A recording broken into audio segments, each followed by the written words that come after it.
Hello everyone, we are the DreamCoders and my name is Olutoye Irizami. Myself, Somit Malkia. Myself, Priti. And we are here to present to you not with a solution, but with a problem. From what we've seen, or from what we've researched, in 2018, a chemical spill occurred in the River Tees. This released sodium cyanide into the water and killed thousands of aquatic wildlife. And in 2019, excess nutrients were found to be in the River Eden, causing algal blooms. This restricted oxygen and made sure that the river was deoxygenated and diminished biodiversity in the area. And now in 2020, the pollution of the River Wye, due to agricultural practices, became a large public concern. But despite that, it is still being dealt with today. So our solution is based on a three-step plan in order to ensure that these things don't occur ever again. The first step is education, the second step is communication, and the third step is incentive. Education involves educating citizen scientists in order to collect accurate data samples, or educating people in order to make sure that they are aware of these occurrences in their local areas, in order so they can start being involved in these situations, because it's not up to the government for them to deal with these situations, it's up to us, the local community, in order to help ourselves. And the second step is communication. Despite the fact that we all are independent people, we all should act together as one.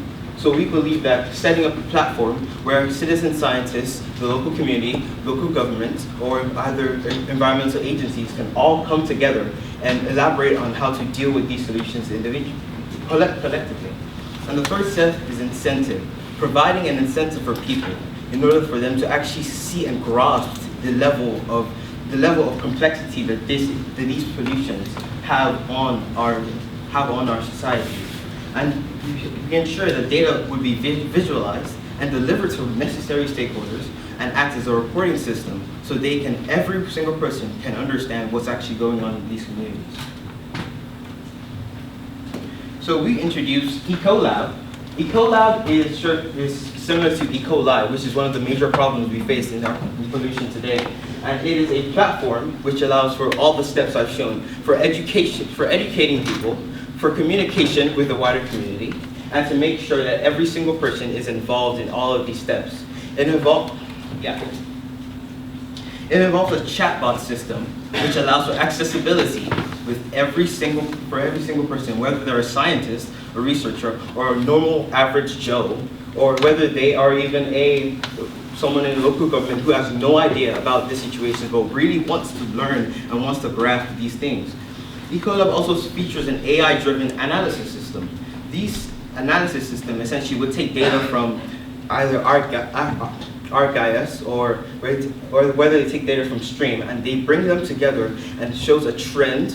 And these trends essentially allow us to see what are the normal levels of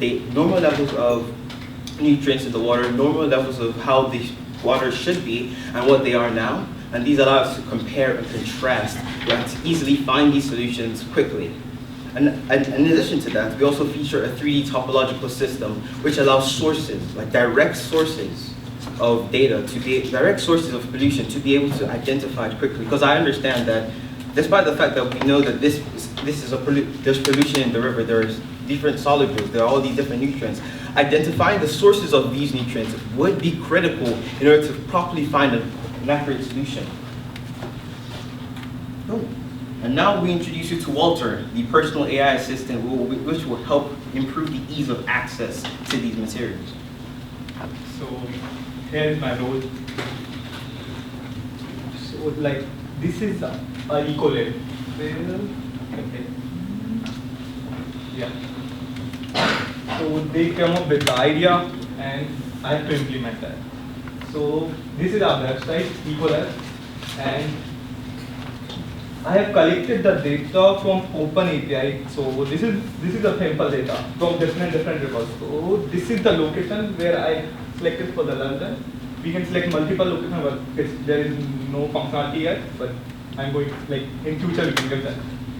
So these are the bacteria levels in these lakes. It's not looking good, but yeah. And these are the pH levels. And by machine learning model, I have predicted like in future, what will be the predictions for bacterial levels? So these are the points. Like from last 5 data, what was the counts, and now it can be increased more. So government or community can think about it, and they can solve the problem previously. Not like it can increase in future.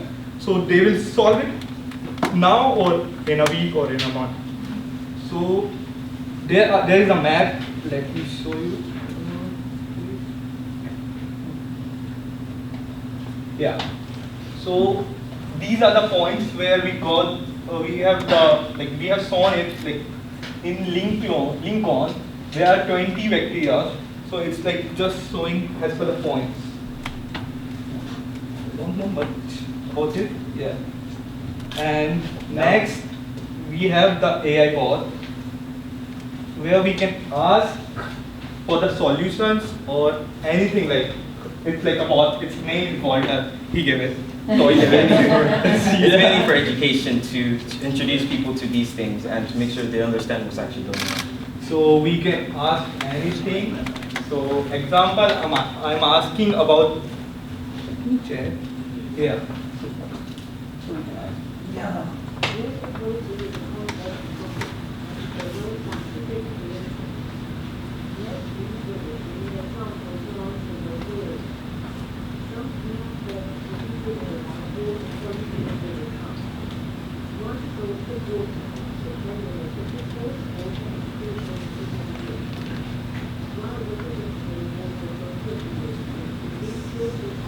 So I don't think everyone wants to listen everything.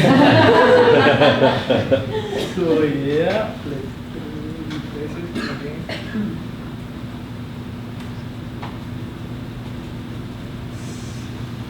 So here it is. Like by this AI bot, people can do in ChatGPT also, on Google also.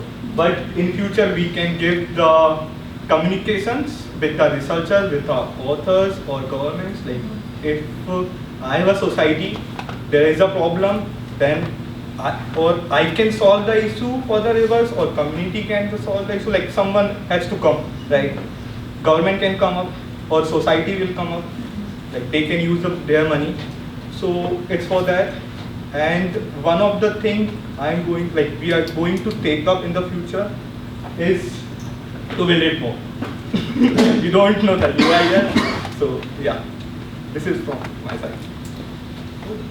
Thank you. So as you see, Walter is already partially operational, but in the future, as we have more time, we will be able to fully implement him into any system for any device to be used by anyone of any age and of any experience level. Amazing. So what is the outcome of this project? The outcome is a platform which allows for data transparency between citizen scientists, environmental agencies, and a whole load of other communities to be able to come together and be able to share, think, and provide solutions to these problems. We plan to implement data standardization with these wider communities through the education platform, because in a way, different people doing different things isn't really cooperative. So if we have this one solution, this one system where everyone can sort of go through the same thing and think of their own methods and their own ways to do things, we can have a solution. We can have different solutions, different ideas, and different ways to actually combat this issue. Another outcome we hope to provide is provide data analysis tools through Walter, through the chatbot system, through the analysis, through the predictions, through everything, in order to ensure that these solutions are properly tackled. And most importantly, we plan to incite the necessary action to be able to take in to reduce water pollution, as regardless of where it is, regardless of whether it's in the UK or in America, water pollution is a serious issue that we should all take into consideration, no matter who we are. Are there any questions?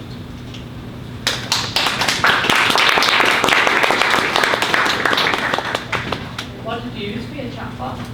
Sorry? What did you use for your chatbot? We use OpenAI's normal chatbotting system, but naturally, as we go on to improve ourselves, as we have more time to develop these things, the chatbot would be more sensitized to water data and water analysis. But for now, we just use OpenAI's system. think for me, everyone I've seen so far today is that you guys, well, I'm not sure we've every group of water scientists, who's got your degrees in. You're coming with really great ideas. We've got knowledge that's really helped feedback in any way, because you'd be going on about the kind of doing some machine learning analysis.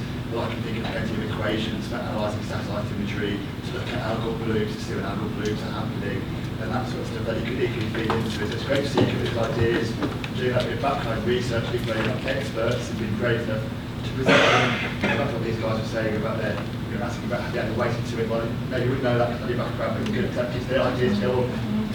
You can see you've done it in computer system, which is always great to see. I guess everyone as well, not just you guys, it's very impressive. How did you predict the battery levels? You took the last 5 samples, you say. Did you incorporate weather or anything like that into the prediction? So there was a sample data. So just like by ML model, it's like a linear regression method. Yeah. I have implemented that, so I got the counts for the predictions.